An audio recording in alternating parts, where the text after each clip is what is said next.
नमस्कार मित्रांनो, नवीन एका व्हिडिओमध्ये आपलं सर्वांचं स्वागत आहे।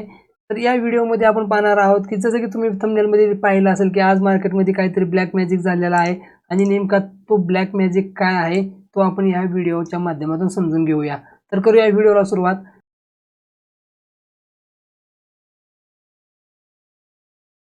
जसं तुम्हाला स्क्रीनवर दिसतोय की मार्केट एक सपोर्ट प्राइसला पूर्णपणे कंटिन्यू हिट करत होता, पुन्हा बाउन्स करत होता, पुन्हा थोड्या दिवसांनंतर मार्केटमध्ये पुन्हा हा 2 तारखेचा आहे, ह्या 5 तारखेला हिट केलेला आहे, पुन्हा 6 तारखेला केलेला आहे, इथं दिसत असेल तुम्हाला की आणि नंतर हा सपोर्ट 12 तारखेला पुन्हा हिट केलेला आहे आजच। ओके, परंतु मार्केटमध्ये हा सपोर्ट मला असं वाटत होतं, माझं एक्सपेक्टेशन होतं जर हा सपोर्ट पुन्हा हिट केला आणि टाइमपास करून जर ब्रेकआउट दिला तर मार्केटमध्ये डाऊनफॉल येऊ शकतो, परंतु मार्केटमध्ये तसं न होता पुन्हा एकदा सपोर्ट फाइंड आउट केला आणि पुन्हा शार्प रिकव्हरी आलेली आहे मार्केटमध्ये। तर ही शार्प रिकव्हरी एक 10, 20, 50, 100 पॉईंटची नसून कंप्लीटली 200 पॉईंटची रिकव्हरी आहे, ते पण फिन निफ्टीचा चार्ट आहे, जो की दिवसातून एवढी मूव्हमेंट करण्यासाठी कॅपेबल नाही। भले मार्केटमध्ये काही होऊ शकतं, परंतु आपलं रेग्युलर एक्सपेक्टेशन असतं मार्केटमध्ये की एक्सपायरीच्या दिवशी एखादा इंडेक्स 1% रेंजमध्ये काहीतरी ट्रेड करू शकेल, परंतु तसं न होता मार्केटमध्ये काय झालेलं आहे, पुन्हा हिट केला, वरती अपसाईडला गेला, जे इथं सेल करून बसले असतील त्यांचे स्टॉप लॉस हिट झाले असतील, पुन्हा इथं बाईंग करण्यासाठी लोक आले असतील, कन्सोलिडेशन केलं, पुन्हा एक्सपेक्टेशन माझं होतं की पुन्हा मार्केट वरती जाईल, परंतु तसं न होता मार्केट अचानकपणे डाऊनफॉल दिला आणि हा डाऊनफॉल मित्रांनो 2% पेक्षा जास्त डाऊनफॉल आहे, 400 पॉईंट पेक्षा जास्तची मूव्हमेंट आहे। हा डाऊनफॉल कंप्लीटली 620,640 या लेवलपर्यंत आलेला होता। तर अशा मार्केटमध्ये आपण आपलं कॅपिटल सर्व्हाइव्ह करणं किंवा आपल्याला प्रोटेक्ट करणं खूप महत्त्वाचं असतंय आणि कुठेही ट्रेड करण्यासाठी मार्केटने चान्स दिला नसेल। आज ज्यांनी प्रॉफिट कमवला आहे तो एक्स्ट्रा ऑर्डिनरी ट्रेडर असतील आय बिलीव्ह, परंतु मार्केटमध्ये अशा अनएक्सपेक्टेड गोष्टींपासून सावध राहायला पाहिजे।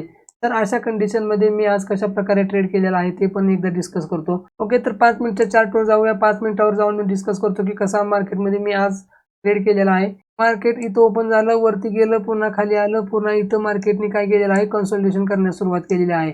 तर साधारण 11, 11:30च्या आसपास मी ट्रेडिंगला सुरुवात केलेली होती, परंतु पुन्हा मार्केटमध्ये सेम व्हॉलॅटिलिटी होती। मॉर्निंगच्या व्हॉलॅटिलिटीपासून तर मी सर्व्हाइव्ह झालो ऑटोमॅटिकली बिकॉज माझ्या रूल्सप्रमाणे, परंतु ज्यावेळेस मार्केटमध्ये आलो त्यावेळेस पुन्हा मार्केटमध्ये असं स्पाइक येण्यास सुरुवात झाली, छोटे छोटे, हे तुम्हाला छोटी स्पाइक दिसत असेल, परंतु मित्रांनो ही स्पाइक इथून मार्केट चालू झालेलं आहे 80 ते 95, 100 पॉईंटची स्पाइक आहे।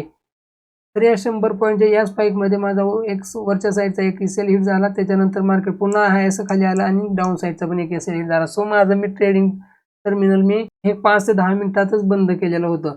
तर एक 11:30 ते 12:30 एक अर्धा एक तास ट्रेड केलेला आहे आणि ट्रेडिंग टर्मिनल बंद केलेलं आहे। तर आपण पण डिसाईड करायचं असतं की बाबा मार्केटमध्ये आज कोणता काय न्यूज असेल, आपल्याला एक एक्सपेक्टेशन थोडंसं मार्केटपासून दिसत नाही, तर आपण थोडी क्वांटिटी कमी करून ट्रेड केला पाहिजे। सो मी सुद्धा आज मार्केटमध्ये कमी कॅपिटलवर ट्रेड केलेला आहे आणि आपला लॉस सुद्धा लिमिटेड ठेवलेला आहे। मार्केट प्रॉफिट देईल, आज ना उद्या मार्केट प्रॉफिट देईल, परंतु ज्या दिवशी आपल्या आउट ऑफ कंट्रोल मार्केट असते त्या दिवशी आपल्याला मार्केटमधून कमीत कमी लॉसमधून बाहेर निघायचं आहे। तर पूर्ण होल डे पुन्हा मी ट्रेडिंग करण्याचा काही प्लॅन केलेला नाही। तर एकदा मी काय करतो, एकदा पोझिशन दाखवतो म्हणजे तुम्हाला लक्षात येईल की मी कशा प्रकारे आज ट्रेडिंग केलेलं आहे। तर एकदा पेजला रिफ्रेश करतो, आपण पेजवर आलेलो आहे, पेजला रिफ्रेश करतो। तर जसं की तुम्ही पाहू शकता की इथे माझा आज मार्केटमध्ये लॉस झालेला असून माझा फक्त 8,100 रुपयाचा लॉस आहे। तर हा लॉस माझ्यासाठी निग्लिजिबल आहे, 0.5%चा लॉस आहे। आपण हा कॅपिटल आपण 20% आपण 20 लाख कॅपिटल यूज करतो, त्याच्यावरती हा लॉस आहे। हा लॉस आपला रिकवर आज ना उद्या रिकवर होऊन जाईल, परंतु मार्केटमध्ये आपल्याला कंट्रोलमध्ये लॉस ठेवता आलं पाहिजे, तरच तो रिकवर होईल। अदरवाईज आपण मोठ्या मोठ्या लॉसला सामोरे गेलो तर आपण मार्केटमधून लवकरात लवकर बाहेर निघू शकतो। तर या गोष्टीचा नवीन ट्रेडर्सनी विचार केला पाहिजे आणि मार्केटमध्ये आपलं कॅपिटल आणि आपलं ट्रेड मॅनेजमेंट केलं पाहिजे। तर अशाच पद्धतीचं मनी मॅनेजमेंट आणि रिस्क रिवॉर्ड आपण आपल्या थ्रू आउट द कोर्स शिकणार आहे। एक आपण फ्री लर्निंगची बॅच सुद्धा आपण चालू करणार आहे। त्या फ्री लर्निंग बॅचमध्ये सुद्धा आपण मनी मॅनेजमेंट, सायकोलॉजी आणि रिस्क रिवॉर्ड रेशोवरती फोकस करत असतो। डिस्क्रिप्शन बॉक्समध्ये लिंक दिलेली आहे, व्हॉट्सअपचा नंबर दिलेला आहे, त्याच्यावरती कॉन्टॅक्ट करा आणि आपलं सीट बुक करून ठेवा। येणाऱ्या गुरुवारपासून आपली नवीन बॅच चालू होणार आहे। तर चला आणखीन एकदा बाकीच्या पण इंडेक्समध्ये काय झालेलं आहे, सेम प्रकारचा मूवमेंट बाकीच्या इंडेक्समध्ये पण आलेला आहे का ते पण एकदा चेक करूया। तर निफ्टीमध्ये पाहूया, तरी बँक निफ्टीचा चार्ट ओपन केलेला आहे. Bank Nifty same movement bank निफ्टीच्या चार्टमध्ये सुद्धा तुम्हाला दिसत असेल की मार्केट ओपन झालं, वरती गेलं, पुन्हा खाली आलेलं आहे आणि पुन्हा कन्सोलिडेशन करून मार्केट साइडवेज गेलेलं आहे. तर सेम मुवमेंट आपल्याला दिसत असेल की निफ्टीच्या चार्टवर सुद्धा आपण पाहूया की निफ्टीमध्ये काय मुवमेंट होती. निफ्टीमध्ये सुद्धा सेम मुवमेंट आहे, परंतु आय बिलीव्ह निफ्टीची मुवमेंट थोडी ट्रॅक करू शकलो असतो, कारण की मार्केटमध्ये सपोर्टच्या आसपास एक प्राइस ॲक्शन बनवलेली आहे. मार्केट वरती गेलेला, खाली आलेला आहे आणि हा लो ब्रेक न करता मार्केट पुन्हा वरती गेलेला आहे. तर हा एक प्राइस ॲक्शन आपल्या लक्षात आले असते, परंतु त्याच्यानंतर हा सेकंड हाफमधला मूव आपण कॅप्चर करू शकलो असतो, कारण की इझिली ट्रेड दिला असता मार्केटनी. कारण की हा एक आपल्यासाठी एक रेजिस्टन्स झोन होता आणि रेजिस्टन्सच्या झोनच्या आसपास गेल्यानंतर मार्केटनी एक आपल्याला एम पॅटर्न दिसत असेल आणि हा आपण फ्री क्लासमध्ये एम पॅटर्न डिस्कस केलेला आहे, किंवा याला आपण एम पॅटर्न किंवा डबल टॉप सुद्धा म्हणलं जातं.